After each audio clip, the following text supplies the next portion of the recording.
What are the general defenses in tort? So when one sues another claiming that the person has violated his rights and therefore a tort has been committed, the defendant, you who is being sued, you have defenses which you can use, but they apply in different torts and they may differ. This means we determine tort on a case-to-case basis, case-by-case basis. So it's not a one-fits-all kind of a defense. It suits the current tort that the defendant is being given a chance to actually defend himself. So number one, we have violent and fit injuria. And this is that voluntary taking of a risk. You put yourself in harm's way. You have voluntarily exposed yourself to being hurt. We talk of football matches, we talk of cricket matches.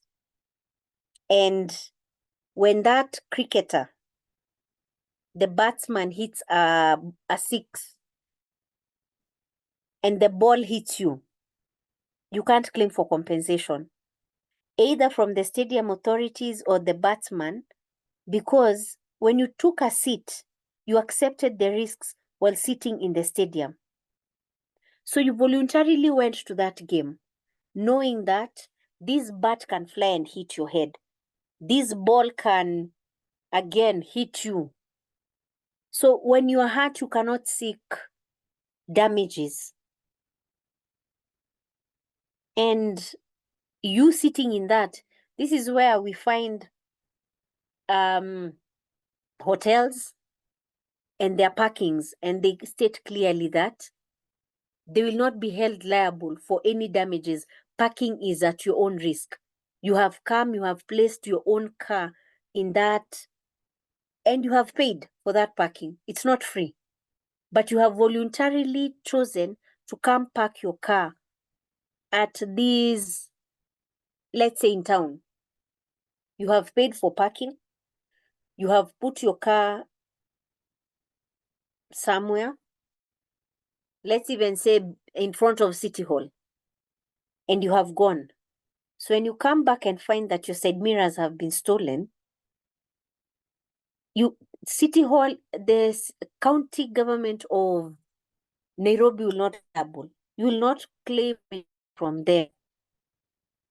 Despite you paying, and despite you assuming that the only thing they won't do is to clamp your car, but you have voluntarily placed you in that area. So when we talk of volenting on fit injuria, the most important thing is that the action is voluntary.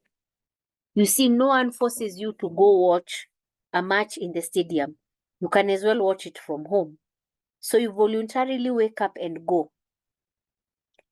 And you work with the informed consent that anything can happen. As we have given that example of parking, it's normally written parking at your own risk. You park at your own risk, even in these malls, in these, when you go to the mall, it's clearly written that parking is at your own risk. So anything that happens, they cannot be held liable. So two things will need to be established. The plaintiff knew or could have expected the risks involved in such a situation, and that the person agreed by a statement of fact to suffer the consequences of the risk without force or compulsion or threat. So in Kimji versus Tanga Mombasa Transport Company, the plaintiffs were personal representatives of a deceased who met his death while traveling as a passenger in the defendant's bus. The bus reached a place where the road was flooded and it was risky to cross. The driver was reluctant to continue the journey, but some of the passengers, including the deceased, insisted that the journey should be continued. The driver eventually yielded and continued with some of the passengers, including the deceased. The bus got drowned together with all those aboard it. The deceased dead body was found the following day, and the courts held that the plaintiff's action against the defendant could not be maintained because the deceased knew the risk involved and assumed it voluntarily. So the defense of volentin and fit injuria rightly applied. The bus company could not be held liable because other passengers disembarked. This one who urged the driver to continue did so voluntarily, knowing that the driver had insisted the road is not good enough. Again, the viability of of the defense of volentin and fit injuria depends on the circumstances of each case. Otherwise, the consenting partner does not necessarily give an open check for you to be negligent or to act in any manner that you so please.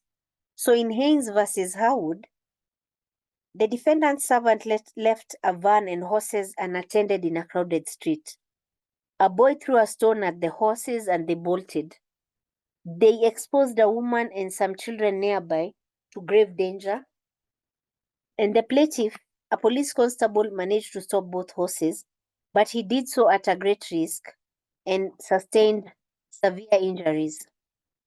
In an action brought against him, the defendant pleaded volentin, and it was held that the doctrine of assumption of risk did not apply because the plaintiff, in rescuing the persons in imminent danger, had acted under an emergency caused by the defendant's wrongful act. And it was immaterial that the persons to be saved were strangers. Therefore, the defendants were liable. So for this one, these owners of the horses could not claim that the police constable knew and voluntarily placed himself in danger. He acted out of an emergency. So the defendants were held liable. Another defense in court is that of an inevitable accident. We are not able to foresee circumstances, and despite reasonable care, there's nothing you could have done to foresee this. And when we say inevitable, it doesn't mean that the accident was bound to happen. Rather, it could not have been avoided despite reasonable care. So in Stanley versus Powell, the plaintiff was employed to carry cartridges for a shooting party. A member of the party fired at a peasant, but the bullet, after hitting a tree, rebounded into the plaintiff's eye. The plaintiff sued, but the defendant was not liable, as the plaintiff's injury resulted from an inevitable accident. It's not something we are foreseeing. You see, we normally pay insurance because that element accidents happen when you're on the road and when you have a business, fires, and all these things. But in this case, it's not something that can be foreseen. You see, in the normal course of business, in the normal course of that shooting, no one would have expected a ricochet bullet to hit the plaintiff in the eye. And those cartridges, they're normally kept safely. It was not intentional. It's not something that anyone could have done anything to prevent it from happening. The third defense in tort is an act of God. The difference between the act of God and an inevitable accident is natural circumstances. And this injury, for it to qualify under an act of God, the natural forces must be unforeseen and the effects must be unavoidable. So when a storm is taking place, if one can take precaution and avoid the damage, the defense cannot be used. we talk about hurricanes and they're acts of God, but warnings are normally given that there is an alert that that hurricane may hit that particular land, so evacuate. You therefore cannot sue if it actually hits. At times they pass because it's something natural. No one has any control over it. Or case in point, in our locality, these mudslides that happen and landslides, if a warning is given and the inhabitants are told move to higher ground because this may happen, we don't have any control of over how it may happen, and it may actually not happen because, again, as we have said, they're natural, they're not man-made. So any damage that is suffered in such a circumstance, you cannot hold one liable, because if reasonable care has been taken, nothing else can be done. In the case of Nichols versus Marsland, the defendant had a number of artificial lakes on his land, and an unprecedented rain, such as had never been seen witnessed, caused the banks of the lakes to burst, and the escaping water carried away 4 bridges belonging to the plaintiff. So it was held that the bridges were swept by an act of God. The defendant was not liable. It was not his artificial lakes that carried the bridges. That rain, he had no control over the rain or the magnitude of that rain. We also have self-defense as a general defense in tort. And in this, where if someone injures someone or something that belongs to someone else while defending themselves or their own property, you can be excused if the force is reasonable. What cannot be excused is unreasonable force. That is, if someone punches you on the stomach, ideally you block the punch or punch him back. But when you go to get your gun and shoot him, that is excessive use of force. That is not even necessary. It's bringing a gun to a knife fight. It's not allowed. And for self-defense to actually work, you must prove that the defendant was under threat or under attack, and the defense, it must be for self-defense, not for revenge. As we've said, if someone punches you today, then you wait for them 2 days after and punch them, you cannot prove self-defense. It's something that is spontaneous. You've been hit, so you hit back. And it must be proportional to the attack or threat. We've talked of bringing guns to knife fights. It's proportional. If someone is punching you, punch them back. Don't go looking for knives to come harm them. And the principle is that the law will not hold you responsible for an action that you performed in order to save yourself or protect yourself. And where it was not necessary to use force, the law will not again protect you. So in Cresswell versus Sal, a dog owned by the plaintiff attacked during the night some lamb owned by S. The dog had just stopped worrying the sheep and started towards S, who shot it when it was 40 yards away. C stood for trespass to goods, that is his dog. And the courts held that S was justified in shooting the dog if, 1, it was actually attacking the sheep, or 2, if he left the dog alone, it would renew the attack on them, and shooting was the only practical and reasonable way of preventing revival. So the onus of justifying the trespass lay on the defendant.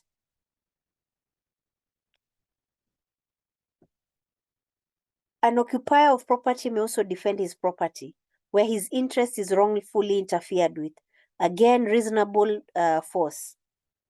So a trespasser in your land, you eject them using reasonable force. You do not go and get and probably cause more harm than necessary. So in that case of Cresswell versus Sal, if if the defendant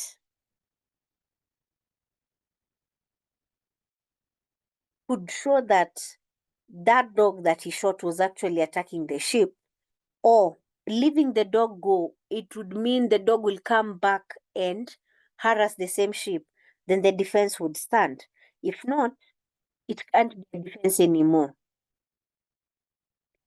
So the other defense is that of a mistake. And it's usually not a defense, because it's not good enough to say you didn't know you are doing something wrong. But it can be used in case of malicious prosecution. And this is where you feel probably you've been taken to court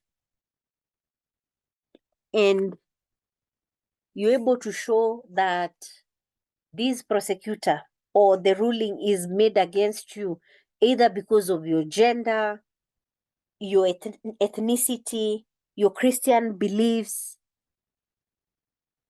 Someone is acting with malice. They're not acting on the facts laid out. They're not acting as per the rule of law. They have picked on something they feel they can use against you and they run with it. We also talk of necessity. An act you did was necessary in the circumstances.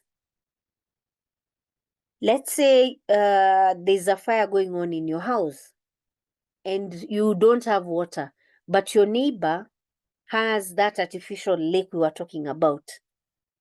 So you're justified to enter his land without permission to fetch water to put out the fire.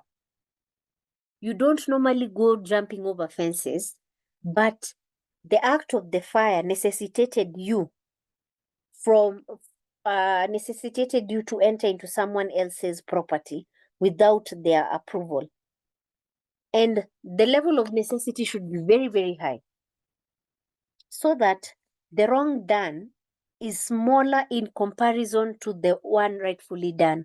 Putting out a fire that can spread even to this neighbor is more important than you jumping over his fence to fetch the water.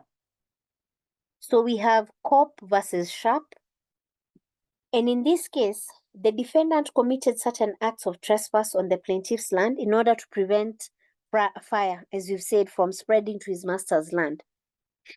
The fire never caused the damage and would not have done so if the defendant had not taken the precautions. But the danger of the fire spreading was real and imminent.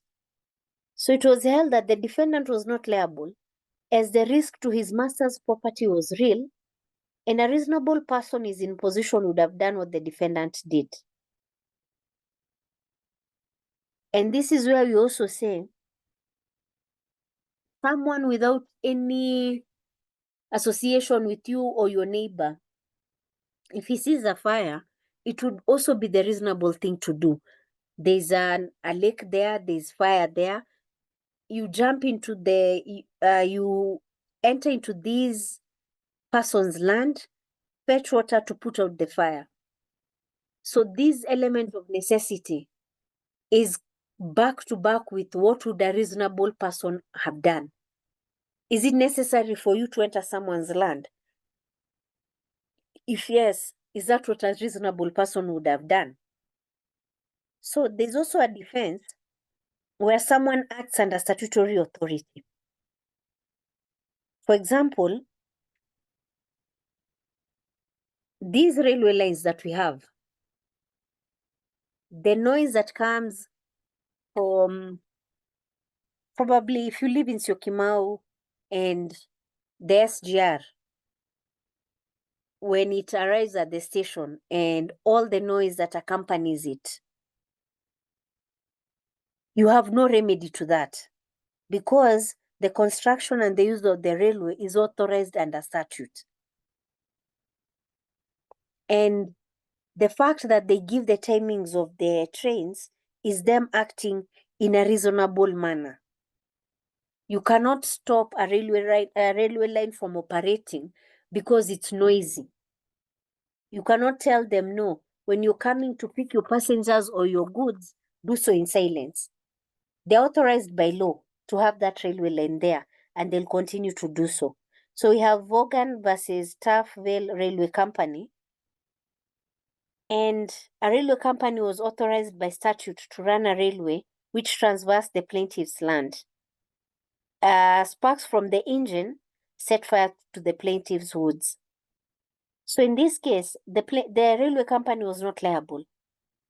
It had taken all known care to prevent emission of sparks, and the running of locomotives was statutorily authorized. So because they have taken their due care, whatever happens after that, they cannot be held liable. They are allowed to operate these railway lines, and part of the dangers that are associated with them is that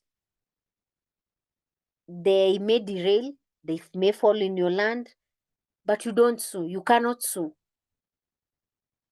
They've not gone against what the statute authorizes them to do. In tort, we have the capacity to sue or be sued. We had talked about when we were learning about administrative law, and we asked, can the government be held liable?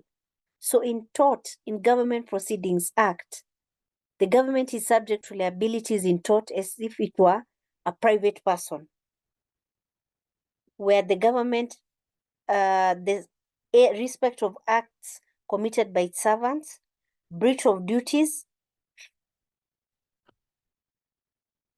and it's also liable for statutory torts. But it's not liable for acts done by members of public corporations like the boards that we have, maize and produce boards, the councils that are brought about. It's not liable for that. Infants and minors is that minority has no defense in tort. The infants and minors can be sued. But in instances where the intention, the malice or negligence is to be determined, an infant will be excused because they have not reached the mental stage where they know they're acting in bad faith. So that will be the basis of that. So the position of husbands and wives is covered by the Married Women's Property Act, and a married woman is liable in tort and may sue or be sued in the same way as if she was single. That is an unmarried woman.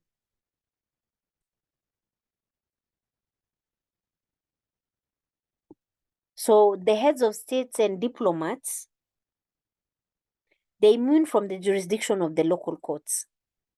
And the immunity is provided in the Vienna Convention of Diplomatic Relations and that Privileges and Immunities Act. So they enjoy immunity from civil and administrative jurisdiction of local courts. But this immunity does not extend to Kenyans employed by the UN.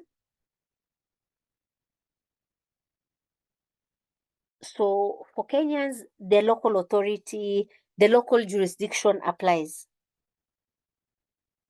So corporations can sue and be sued in their own names, and they're liable to actions in tort. Trade unions, actions against them are limited, and no action shall be brought against trade union for torts. That is in the Trade Unions Act, Cap 233, Section 23. So persons of unsound mind are generally liable unless intent is a necessary element, and their condition being they could not have formed such intent.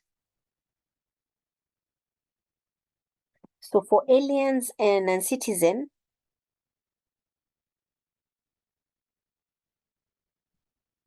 that is people who do not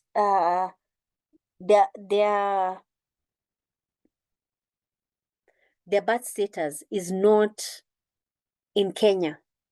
They're not citizens by birth. by naturalization. So they're not, they can't sue and be sued. So judicial officers are protected from civil liability for any act done or ordered by them in the discharge of judicial functions. So where a judge or magistrate utters words which tend to reflect on a person's reputation, or orders a person's property to be attached in satisfaction of a judgment, no action can be brought against them for trespass. This means when a judge or magistrate orders that whatever is on your land to be sold off to recover the debt, you can't sue them for trespass. So their liability is, they're protected from civil liability.